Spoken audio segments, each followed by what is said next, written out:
TTV Dinakaran மீதான வழக்கு விவரங்களை வேட்பு மனுவில் குறிப்பிடவில்லை என கூறி திமுக அதிமுக எதிர்ப்பு தெரிவித்த நிலையில் தேனி தொகுதியில் போட்டியிடும் டிடிவி தினகரன் வேட்பு மனு பரிசீலனை பிற்பகல் 3 மணி வரை ஒத்திவைக்கப்பட்டிருக்கிறது. விவரங்களை தர இணைகிறார் நம்முடைய செய்தியாளர் சிவா. சிவா, வணக்கம். இந்த மனு பரிசீலனை ஒத்திவைக்கப்பட்டதற்கு முக்கிய காரணம் என்ன? விவரங்களை சொல்லலாம். வணக்கம். டிடிவி தினகரன் வேட்புமனு பரிசீலனை வரும் 3 மணி வரை ஒத்திவைக்கப்பட்டுள்ளது. இதை தேர்தல் அதிகாரி சக்தினா தெரிவித்துள்ளார்.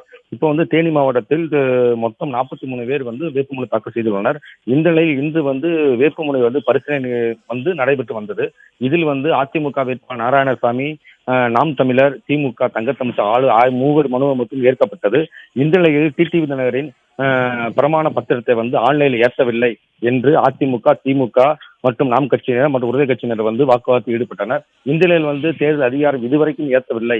அதனால அவரோட பரிசீலனை 3 மணி வரை எடுத்து வைங்க அப்படின்னு சொல்லி அதிமுக, திமுகவினர் மாவட்ட ஆட்சியாளரிடம் கோரிக்கை வைத்தனர். இந்த நிலையில தேனி மாவட்ட ஆட்சித்தலைவர் டிடிவி தினகரன் மனுவை பரிசீலனை வரும் 3 மணி வரை ஒத்திவைக்கப்பட்டுள்ளார்.